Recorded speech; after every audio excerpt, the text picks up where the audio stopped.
Yeah. Now, how about both Iran and Israel? Because that's another area we don't talk much about. Israel, most people believe, has in the account in the neighborhood of 90 nuclear Yeah. bombs. And we know very little about what they have and what they can, which is danger by itself. But Israel, I have no doubt that they wouldn't think twice if they feel like, oh, now we need to use it. And in terms of Iran, even though we can say they don't have one, but many people also believe they can quickly put together one. So that's another thing. What is your view on that? I think that is exactly correct. I think, again, we have a country in Israel which is addicted to gambling. Yeah. Again, they've been gambling basically for 70, whatever it is, years that the State of Israel has been in existence. The gambles have generally come off. It's getting harder for them. Like a gambler who's been successful in the past, but who's now seeing their luck turn, their instinct is to double down and triple down and gamble even more recklessly. And we see that. So they're now starting wars in Gaza. We've discussed that in many programs. They've now extended that war to Lebanon, where Mhm. they're attacking all the time, killing people, and as far as I can see, achieving nothing. They're killing lots of the leaders of Hezbollah, but we can see that Hezbollah continues fighting. They're now talking about attacking Iran, even though Iran has shown that it has a capability to attack Israel. And always, if you read the Israeli media, which I do, and Mhm. I can only read, by the way, the English language Israeli media, which I understand is much more careful in its language than the Hebrew language Israeli media, where the Israelis set out their real ideas and their actual thinking. Well, even the English language media, you see apocalyptic thinking, preparations for doing the most extreme things, a, a dehumanization of their opponents, who they clearly are prepared to kill in colossal numbers, and frankly, a readiness, exactly as you said, to use nuclear weapons. I mean, the whole behavior of Israel over the last year shows that they would have no moral inhibitions about using nuclear weapons. So, Iran, which is the ultimate objective, what are they saying to themselves? They say we have a country that is out of control and incredibly dangerous, and we have to take precautions. If the Israelis are coming for us, then we must be prepared to protect ourselves. And how do we do that? By acquiring a nuclear weapons capability. What choice have we got? Yep. And of course, North Korea also has Yeah. nuclear weapons, and they also have long range ballistic missiles, right? So I mean, that's Well, another. can I just say, because again it was the same, right up until the 1990s, we now know North Korea had no plans to acquire nuclear weapons. You can find all of this set out now. It's academically archived and established. There were lots of rumors before the 1990s that North Korea was working to nuclear weapons. Wasn't true. Uh, and they came to this deal with the Americans, as they thought in the 1990s that they were not going to dismantle various nuclear facilities, and the Americans were going to provide them with water cooled reactors and all Mhm. kinds of things like this. The Americans go back on all of those promises. They start working towards achieving regime change in North Korea. The country is constantly threatened with military exercises and all of those things. And what does it do? It goes against the wishes of its most important ally, China, Mhm. which isn't happy about this at No, all. no. And Mhm. it acquires nuclear weapons because it is forced to do so. I remember the time, the tensions between North Korea and China that existed at that time, because the Chinese weren't happy about this at all. But ultimately, it was American provocations that drove the whole thing. And it's the same with Iran. Nobody in their senses should want to see Iran acquire nuclear weapons, but they're being pushed in that direction against their wishes. I'm convinced of it. and the wishes of all their friends. We're saying, look at what happened to Saddam Hussein, look at Muammar Gaddafi, right? When the United States claim that you have a weapon of mass destruction, you better have it. That's the conclusion. Yeah. And I also want to ask you, actually, I always have this question. So conventional weapons, United States has a lot of advantage, way ahead of everybody else. Now, if that's the case, isn't it serve the best interests of the United States that nobody has nuclear weapons?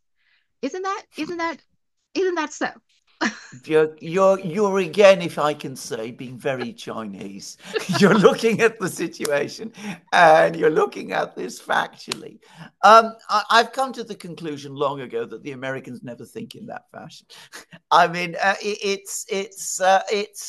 they never make those sort of calculations.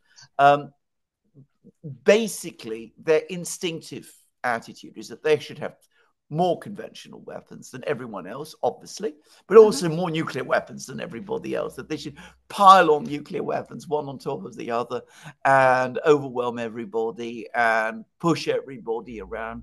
And the one thing Americans never, ever, ever do is ask themselves the question, what does the other side actually think? What are their concerns? What are their worries?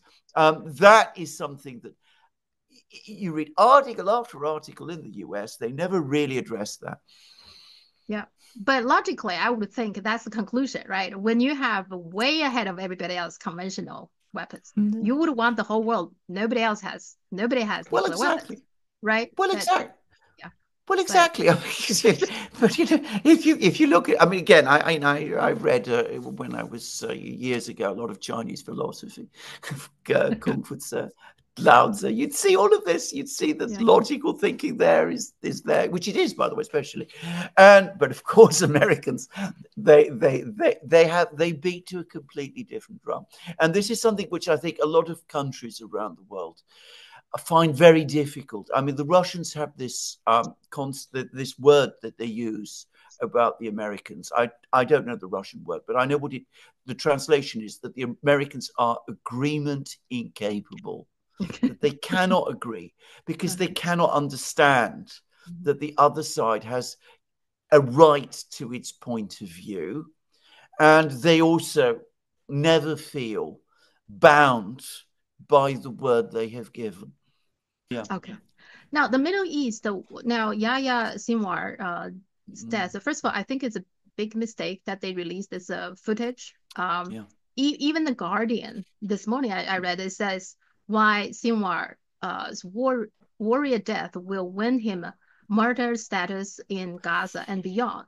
It's true. It's definitely in China, netizens think he's a hero. He died fighting to his last breath for his people, for his country. I mean, people believe that. But anyway, so now what's next? Seems to me Israel is now cutting all the humanitarian aid to Gaza. Are they going to starve everybody to death? Is that next?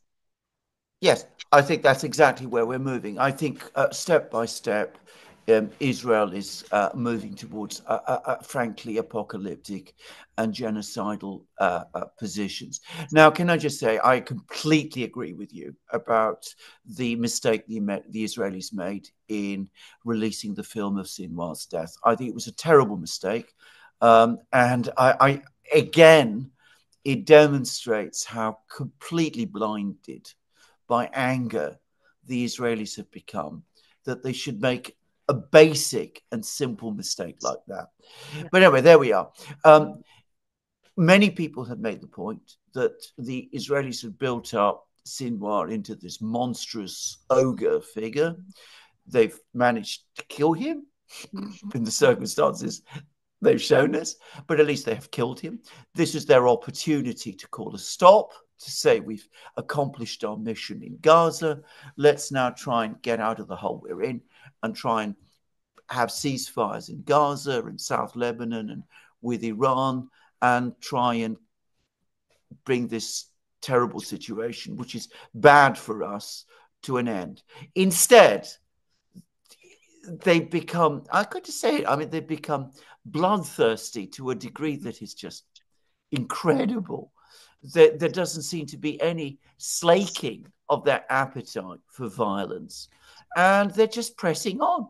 So they're escalating in every direction that they can. They're becoming incredibly dangerously overextended, and they're drifting towards a war with Iran. And I get the sense that the Iranians themselves have come to the conclusion that a war between themselves and Israel is now inevitable. Yeah, and I also find that Israel doesn't seem thinking when they do these kind of things. No. I guess they were very happy they killed him, and then they forgot. Actually, they made a lot of lies about the Hamas leaders in the beginning after October happened. They said the Hamas leaders, at one point, they said they were all in Qatar high-end hotel, remotely controlling what's going on in Gaza. And then they said, oh, these people, they always hide among the civilians. And they are hiding deep in the tunnel. None of them were true when you No. release the footage. They forgot No. they made those lies, right? I know. Exactly. They, Exactly right. lots of people pointed that out in the, it's a lot Yeah. of discussion in the Chinese Yeah. social Oh, media. it's interesting that people are saying that, but Yeah, but it's true. It is yeah, absolutely true.